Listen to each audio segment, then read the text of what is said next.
नमस्कार जी। आपका मेरे YouTube channel beyond your knowledge में स्वागत है। आज हम कक्षा छठी के पाठ 3 नादान दोस्त के बारे में पढ़ेंगे, जो मुंशी प्रेमचंद द्वारा लिखित है। नादान दोस्त। केशव के घर कार्निस के ऊपर एक चिड़िया ने अंडे दिए हुए थे। केशव जो है उसके घर की कार्निस के ऊपर चिड़िया ने अंडे दिए हुए थे। कार्निस क्या होती है? जहाँ दरवाजे के ऊपर या खिड़की के ऊपर थोड़ा सा आगे निकला हुआ जो भाग होता है दीवार का, उसे हम कार्निस बोलते हैं। केशव और उसकी बहन श्यामा दोनों बड़े ध्यान से चिड़िया को वहाँ आते जाते देखा करते थे। सवेरे दोनों आंखें मलते कार्निस के सामने पहुंच जाते और चिड़िया दोनों को वहां बैठा पाते। उनको देखने में दोनों बच्चों को न मालूम क्या मज़ा आता था। दूध और जलेबी की सुध भी न रहती थी। दोनों के दिल में तरह तरह के सवाल उठते थे। ये दो भाई बहन थे, केशव और श्यामा। तो उन्हें क्या था कि वो हमेशा ये लगी रहती थी अब चिड़ा और चिड़िया क्या कर रहे हैं। वो हमेशा उनको देखने के लिए उत्सुक रहते थे। उन्हें वो अपने दूध जलेबी की भी सुध नहीं रहती थी और बस यही रहता था कि अब देख के आए चिड़ा और चिड़िया क्या कर रहे हैं। और उनके दिल में उनके प्रति तरह तरह के सवाल उठते थे। सवाल क्या थे? वो सोचते थे कि अंडे कितने बड़े होंगे और वो किस रंग के होंगे, कितने होंगे, क्या खाते होंगे, उनमें से बच्चे किस तरह निकल जाएंगे। ये सभी उनके जिज्ञासा रहती थी कि अंडे कितने बड़े होंगे, वो किस रंग के होंगे, वो क्या खाते होंगे और उनके अंदर से बच्चे बाहर कैसे निकलेंगे। ये सभी वो सोचते रहते थे और उन्हें ये उत्सुकता रहती थी कि इनके बारे में हमें पता चले। बच्चों के कैसे निकलेंगे और घोंसला कैसा है, लेकिन इन बातों का जवाब देने वाला उन्हें कोई नहीं था। न अम्मा को घर के काम धंधों में फुर्सत थी और न ही बाबूजी को पढ़ने लिखने से। उनके इन सवालों का जवाब उन्हें देने वाला उनके घर में कोई नहीं था, क्योंकि उसकी अम्मा थी वो तो घर के काम में लगी रहती थी, उन्हें उनसे फुर्सत नहीं मिलती थी। और उनके पापा बाबूजी को पढ़ने लिखने से फुर्सत नहीं थी। दोनों बच्चे आपस में ही सवाल जवाब करके अपने दिल को तसल्ली ले लिया करते थे। वो दोनों भाई बहन आपस में ही सवाल जवाब करके अपने दिल को तसल्ली दे देते थे कि ये आगे क्या होगा, इन बच्चे कैसे निकलेंगे, कैसे बड़े होंगे। ये सब वो आपस में ही बातें करके अपनी जिज्ञासा को शांत करते थे। श्यामा कहती है, क्यों भैया, बच्चे निकल फुर से उठ जाएंगे। केशव विद्वानों जैसे गर्व से कहता कि नहीं री पगली, पहले पर निकलेंगे, बगैर पैरों के बेचारे कैसे उड़ेंगे। श्यामा क्या कह रही है कि वो भैया कुछ दिनों में तो बच्चे निकल के फुर से उड़ जाएंगे। तो केशव विद्वानों की तरह बड़े गर्व से कहता है, क्योंकि वो उससे बड़ा है ना, तो वो अपने आप को ज़्यादा बुद्धिमान मानता है और कहता है नहीं री पगली, पहले तो उसके पैर निकलेंगे, बगैर पैरों के वो कैसे उड़ेंगे। श्यामा, बच्चों को क्या खिलाएगी बेचारी। श्यामा कहती है, वो बच्चों को चिड़िया क्या खिलाएगी। केशव इस पेचीदा सवाल का जवाब कुछ न दे सकता था। इस तरह 3-4 दिन गुजर गए। दोनों बच्चों की जिज्ञासा दिन दिन बढ़ती जा रही थी। अंडों को देखने के लिए वे अधीर हो उठते थे। उन्होंने अनुमान लगाया कि अब जरूर बच्चे निकल आएंगे। बच्चों के चारे का सवाल अब उनके सामने आ खड़ा हुआ था। अब 3-4 दिन गुजरने के बाद दोनों बच्चों की जिज्ञासा दिन प्रतिदिन बढ़ती जा रही थी और वो अंडों को देखने के लिए हमेशा अधीर रहते थे, मतलब उत्सुक रहते थे। उन्होंने अनुमान लगाया कि अब जरूर बच्चे निकल आए होंगे। वो सोचते थे कि शायद अब बच्चे निकल आए होंगे। बच्चों के चारे का सवाल अब उनके सामने आ खड़ा हुआ। अब वो सोचते थे कि इन बच्चों को खिलाएंगे क्या। चिड़िया बेचारी इतना दाना कहाँ से पाएगी कि सारे बच्चों का पेट भरे। गरीब बच्चे भूख के मारे चूं चूं करके मर जाएंगे। वे आपस में बातें करते हैं कि चिड़िया इन बच्चों का पेट कैसे भरेगी। वो बच्चे भूख के मारे ही चूं चूं करके मर जाएंगे। इस मुसीबत का अंदाज़ा करके दोनों घबरा उठे। दोनों ने फैसला किया कि कार्निस पर थोड़ा सा दाना रख दिया जाए। श्यामा खुश होकर बोली कि तब तो चिड़ियों को चारे के लिए कहीं उड़कर भी नहीं जाना पड़ेगा।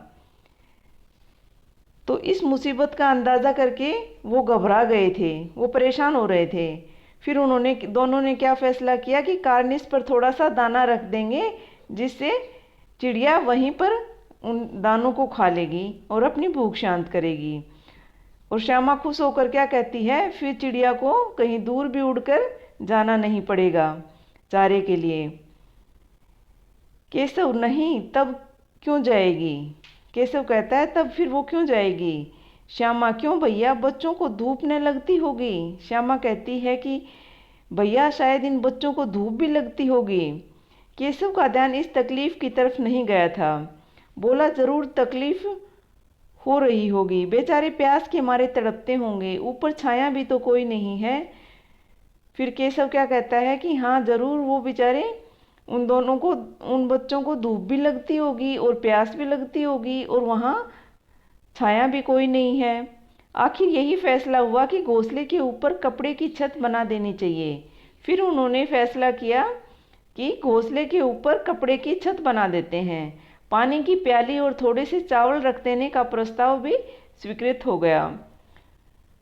फिर वो सोचते हैं कि वहाँ एक प्याली भी रख देंगे, जिसमें पानी रख देंगे और चावल रख देंगे। दोनों बच्चे बड़े चाव से काम करने लगे। श्यामा माँ की आंख बचाकर मटके से चावल निकाल आई। केशव ने पत्थर की प्याली को तेल चुपके से जमीन पर गिरा दिया और उसे खूब साफ करके उसमें पानी भर दिया। ये सब काम दोनों बच्चे बड़े चाव से कर रहे थे। श्यामा की माँ से आंख बचाकर श्यामा ने क्या किया कि मटके में से चावल निकाल लाई, और केशव ने क्या किया, पत्थर की प्याली का तेल चुपके से ज़मीन पर गिरा दिया और उसे अच्छी तरह साफ करके उसमें पानी भर के ले आया। अब चांदनी के लिए कपड़ा कहाँ से आए? अब सोचते हैं कि रोशनी के लिए कपड़ा कहाँ से लाएं? फिर ऊपर बगैर छड़ियों के कपड़ा ठहरेगा कैसे, और छड़ियाँ खड़ी होंगी कैसे? वो सोचते हैं कि फिर वहाँ छड़ी कैसे खड़ी करेंगे और उसके ऊपर कपड़ा कैसे रखेंगे। केशव बड़ी देर तक इस उधेड़बुन में रहा। केशव कई देर इस उधेड़बुन में लगा रहा कि क्या करें। आखिरकार उसने यह मुश्किल भी हल कर दी। फिर उन्होंने ये मुश्किल भी हल कर दी। श्यामा से बोला, जाकर कूड़ा फेंकने वाली टोकरी उठा के लाओ, अम्मा जी को मत दिखाना। फिर केशव ने श्यामा से कहा कि जाकर कूड़े फेंकने वाली टोकरी उठा के ला और अम्मा को मत बताना। श्यामा, वह तो बीच से फटी हुई है, उसमें से धूप न जाएगी। श्यामा कहती है कि वो टोकरी तो बीच से फटी हुई है, उसमें से धूप चली जाएगी। केशव ने झुंझला कर कहा, तू टोकरी तो ला, मैं उसका सुराख बंद करने का कोई हिकमत निकालूंगा। केशव ने क्या कहा, गुस्से में आकर क्या कहा कि तू टोकरी तो उठा के ला, उसका सुराख तो मैं कुछ उपाय करके उसे बंद कर दूंगा। हिकमत मतलब कोई उपाय करके। श्यामा दौड़कर टोकरी उठा लाई। केशव ने उस सुराख में थोड़ा सा कागज ठूस दिया। तब टोकरी की एक टहनी से टिकाकर बोला, देख, ऐसे ही घोंसले पर उसकी आड़ कर दूंगा, तब कैसे धूप जाएगी। श्यामा वो टोकरी उठा लाई और जहाँ से वो फटी हुई थी उसमें केशव ने क्या किया, उसमें कागज भर दिया। फिर उसने टोकरी को एक टहनी के ऊपर टिका दिया और कहा कि देख, घोंसले पर उसकी आड़ कर दूंगा, तब धूप नहीं आएगी। श्यामा ने दिल से सोचा, भैया कितने चालाक हैं। फिर श्यामा दिल से अंदर से सोचती है कि भैया देखो कितने चालाक हैं। गर्मी के दिन थे, बाबूजी दफ्तर गए हुए थे। अम्मा दोनों बच्चों को कमरे में सुलाकर खुद सो गई थी, लेकिन बच्चों की आंख में आज नींद कहाँ। अम्मा जी को बहलाने के लिए दोनों दम रोके आंखें बंद किए मौके का इंतजार कर रहे थे। ज्यों ही मालूम हुआ कि अम्मा जी अच्छी तरह से सो गई हैं, दोनों चुपके से उठे और बहुत धीरे से दरवाजे की सिटकनी खोलकर बाहर निकल आए। गर्मी के दिनों में उनके पापा तो केशव और श्यामा के कहाँ गए हुए थे? दफ्तर गए हुए थे और अम्मा कमरे में उनको सुलाकर खुद भी सो गई थी। लेकिन बच्चों ने क्या किया कि वो नींद का बहाना कर रखा था और वो दम रोक के और आंखें बंद करके पड़े रहे ऐसे ही हैं। और जैसे ही उसकी अम्मा सोई तो वो चुपके से उठे और धीरे से दरवाजे की चिटकनी खोल करके बाहर निकल आए। अंडों की हिफाजत की तैयारी होने लगी। केशव कमरे से एक स्टूल उठा लाया। अब उन्होंने क्या किया? अंडों की सुरक्षा के लिए क्या किया? सारी तैयारियां शुरू कर दी। केशव कमरे से एक स्टूल उठा लाया, लेकिन जब उससे काम न चला तो नहाने की चौकी लाकर स्टूल के नीचे रख दी और डरते डरते स्टूल पर चढ़ गया। श्यामा दोनों हाथों से स्टूल पकड़े हुए थी। स्टूल चारों टांगें बराबर न होने के कारण जिस तरफ ज़्यादा दबाव पाता था जरा सा हिल जाता था। उस वक्त केशव को कितनी तकलीफ उठानी पड़ती थी यह उसी का दिल जानता है। दोनों हाथों से कार्निश पकड़ लेता और श्यामा को दबी आवाज़ में डांटता, अच्छी तरह पकड़। फिर केशव ने क्या किया? एक टेबल उठा लाया, लेकिन उस टेबल से भी वो कार्निश थोड़ा ऊंचा था, इसलिए उसने क्या किया? बाथरूम से एक वो पाटी उठा के लाया और उसके ऊपर उस स्टूल को रख दिया और फिर उसके ऊपर चढ़ गया। लेकिन वो क्या हुआ कि वो हिल रही थी, इसलिए जैसे ही वो हिलती तो वो अपनी बहन पर डांट लगाता कि अच्छी तरह पकड़ है। वो कहता कि अच्छी तरह पकड़ ले, नहीं वरना मैं नीचे उतरकर मारूंगा। मगर बेचारी श्यामा का दिल तो ऊपर कार्निश पर था। बार बार उसका ध्यान उधर चला जाता और हाथ ढीले पड़ जाते। श्यामा का ध्यान कहाँ था? उस कार्निश के ऊपर था। इस कारण उसके हाथ बार बार ढीले पड़ जाते, जिससे कि वो हिल जाता टेबल। केशव ने जो ही कार्निश पर हाथ रखा दोनों चिड़ियाँ उड़ गई। केशव ने देखा कि कार्निश पर थोड़े तिनके बिछे हुए हैं और उन पर 3 अंडे पड़े हैं। जैसे घोंसले उसके पेड़ों पर देखे थे वैसा कोई घोंसला नहीं है। श्यामा ने नीचे से पूछा, कै बच्चे हैं भैया?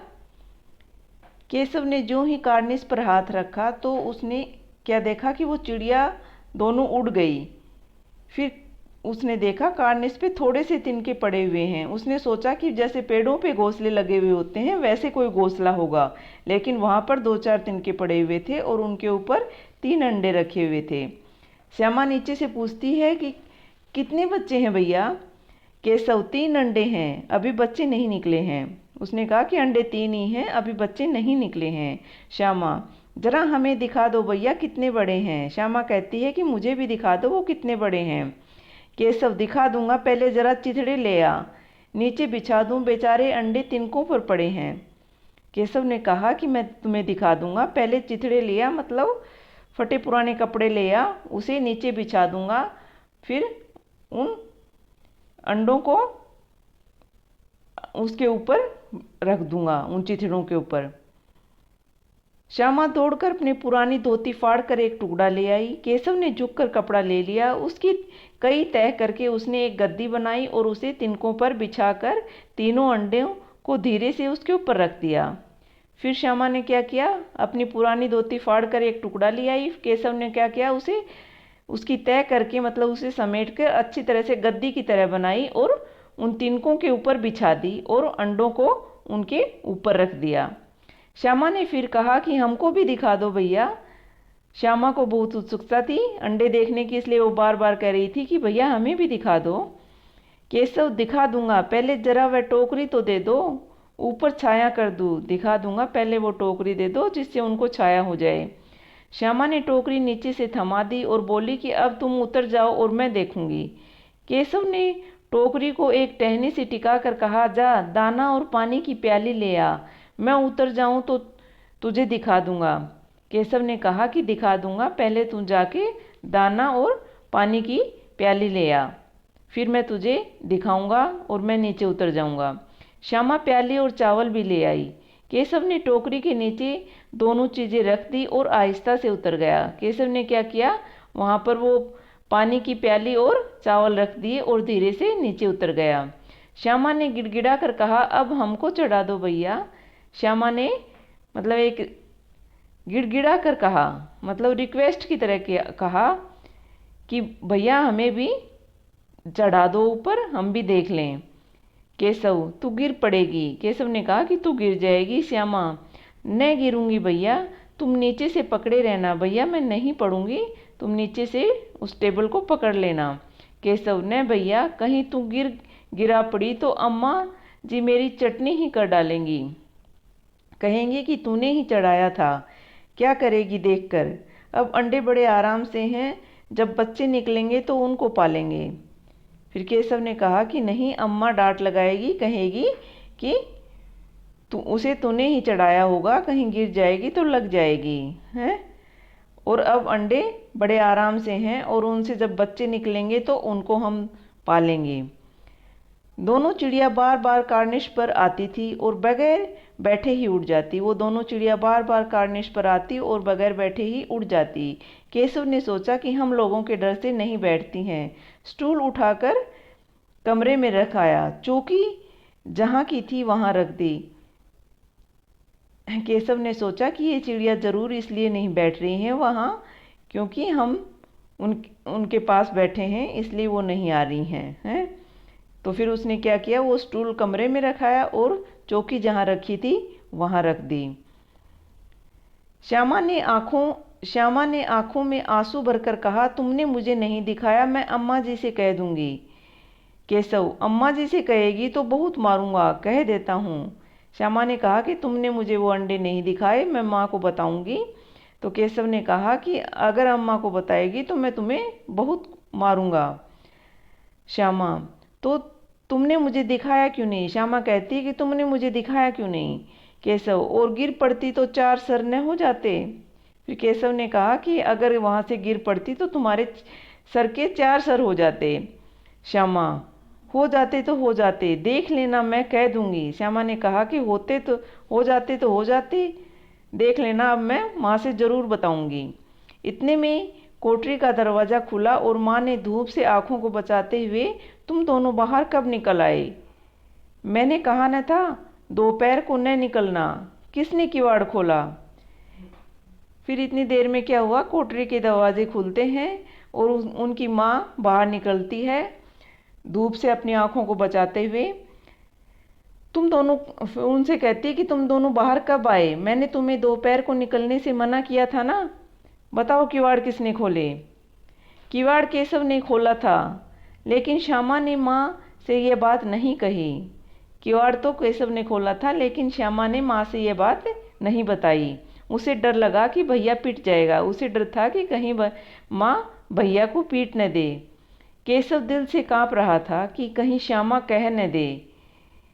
अंडे न दिखाए थे, इससे अब उसको श्यामा पर विश्वास न था। केशव अंदर अंदर डर भी रहा था। उसने सोचा कहीं श्यामा माँ से सच न बता दे, क्योंकि उसने श्यामा को अंडे नहीं दिखाए थे। इससे अब उसको श्यामा पर विश्वास न था, इसलिए केशव को श्यामा पर विश्वास नहीं था। श्यामा सिर्फ मोहब्बत के मारे चुप थी, या इस कसूर में हिस्सेदार होने की वजह से इसका फैसला नहीं किया जा सकता। शायद दोनों ही बातें थी। श्यामा क्या है कि वो या तो अपने भैया के प्यार के कारण वो ऐसी बात नहीं बता पाई, इस कारण वो चुप रही, या फिर वो इस कसूर में क्या थी, बराबर की हिस्सेदार थी उसकी, केशव की, इसलिए यह बताया नहीं जा सकता कि वो किस कारण से चुप थी। माँ ने दोनों को डांट टपट कर फिर कमरे में बंद कर दिया और आप धीरे धीरे उन्हें पंखा झेलने लगी। अभी सिर्फ 2 बजे थे, बाहर तेज लू चल रही थी। अब दोनों बच्चों को नींद आ गई।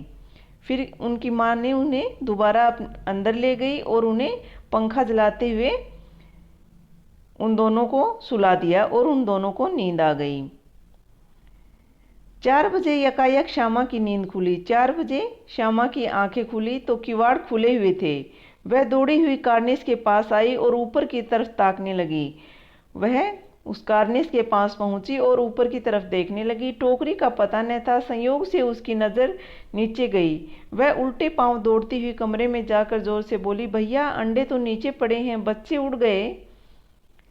फिर श्यामा ने क्या देखा कि टोकरी वहाँ नहीं थी।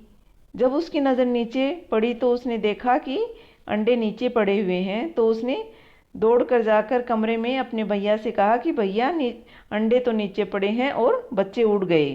केशव घबरा कर उठा और दौड़ा हुआ बाहर आया तो क्या देखता है कि तीनों अंडे नीचे टूटे पड़े हैं और उनमें से कोई चूने की सी चीज़ बाहर निकल आई है। पानी की प्याली भी एक तरफ टूटी पड़ी है।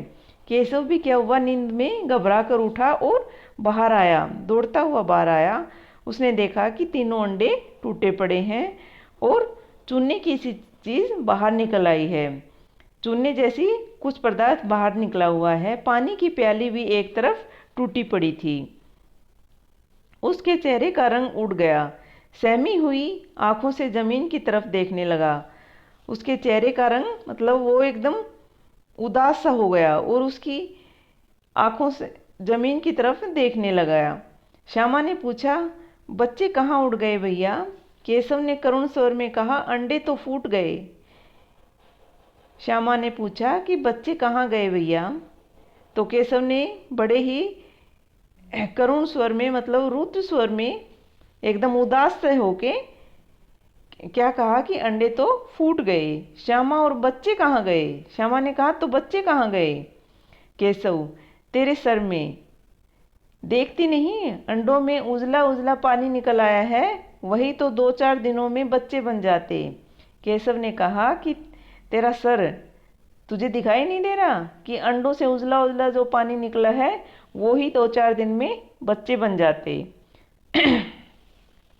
माँ ने सोटी हाथ में लिए हुए पूछा, तुम दोनों यहाँ धूप में क्या कर रहे हो? माँ एक सोटी हाथ में लिए हुए मतलब छोटी सी लकड़ी हाथ में लिए हुए बाहर आई और कहा कि तुम दोनों धूप में क्या कर रहे हो? श्यामा ने कहा, अम्मा जी चिड़िया के अंडे टूटे पड़े हैं। श्यामा ने कहा कि चिड़िया के अंडे टूटे पड़े हैं। माँ ने आकर टूटे हुए अंडों को देखा और गुस्से से बोली, तुम लोगों ने अंडों को छुआ होगा। माँ ने जब ये देखा तो उन्होंने क्या कहा कि तुम दोनों ने इन अंडों को शायद छुआ होगा, इसलिए ये टूटे पड़े हैं। अब तो श्यामा को भैया पर जरा भी तरस न आया। उसी ने शायद अंडों को इस तरह रखा दिया कि वह नीचे गिर पड़े। इसकी उसे सज़ा मिलनी चाहिए। बोली, इन्होंने अंडों को छेड़ा था अम्मा जी। अब क्या हुआ, श्यामा को क्यों अंडे फूट गए थे इस कारण से उसे अपने भाई पर बिल्कुल भी दया नहीं आई और उसने कहा कि हाँ माँ, शायद इसने अंडे इसी तरह रख दिए, इसी ने छेड़े थे और इसी कारण वो नीचे गिर गए। माँ ने केशव से पूछा, क्यों रे? माँ ने केशव से कहा, क्यों रे? केशव भीगी बिल्ली बना खड़ा रहा। केशव क्या हुआ, डरा सहमा सा चुपचाप भीगी बिल्ली सा बना वहाँ खड़ा रहा। माँ, तुम वहाँ पहुँचा कैसे? माँ ने कहा, तू वहाँ तक पहुँचा कैसे? मतलब वहाँ तक तूने उन अंडों को छुआ कैसे, पकड़ा कैसे? श्यामा, चौकी पर स्टूल रखकर चढ़े अम्मा जी। श्यामा ने कहा कि अम्मा, पहले तो चौकी रखी और फिर उसके ऊपर स्टूल रखा और फिर चढ़े। केशव, तू स्टूल थामे नहीं खड़ी थी? केशव ने कहा, तूने स्टूल नहीं पकड़ रखा था? श्यामा, तुम्ही ने तो कहा था। श्यामा ने कहा, तुम्ही ने तो कहा था। माँ, तू इतना बड़ा हुआ। माँ ने कहा, तू इतना बड़ा हुआ, तुझे अभी इतना भी नहीं मालूम कि छूने से चिड़िया के अंडे गंदे हो जाते हैं, चिड़िया फिर उन्हें नहीं सेती है। माँ ने कहा कि तू इतना बड़ा हो गया, तुम्हें ये नहीं मालूम कि छूने से मतलब अंडों को छूने के बाद क्या होता है कि वो अंडे गंदे हो जाते हैं और चिड़िया फिर उन्हें नहीं सेती है, मतलब चिड़िया उनकी फिर देखभाल नहीं करती है। श्यामा ने डरते डरते पूछा, तो क्या चिड़िया ने अंडे गिरा दिए अम्मा जी? श्यामा ने डरते डरते अपनी मम्मी से पूछा कि क्या वो अंडे चिड़िया ने गिरा दिए? माँ, और क्या करती, केशव के सिर इसका पाप पड़ेगा। हाय हाय, 3 जाने ले ली दुष्ट ने। फिर माँ ने क्या कहा कि हाँ, इसी कारण चिड़िया ने ही उसे गिरा दिए, ये सारा पाप केशव के ऊपर ही लगेगा, इसने 3 जाने ले ली। केशव रोनी सूरत बनाकर बोला, मैंने तो सिर्फ अंडों को गद्दी पर रख दिया था अम्मा जी। केशव ने रोनी सी सूरत बना के क्या कहा कि मैंने तो अंडों को गद्दी के ऊपर रखा था अम्मा। माँ को हंसी आ गई, मगर केशव को कई दिनों तक अपनी गलती पर अफसोस होता रहा। अंडों की हिफाजत करने के जोग में उसने अपना सत्यानाश कर डाला।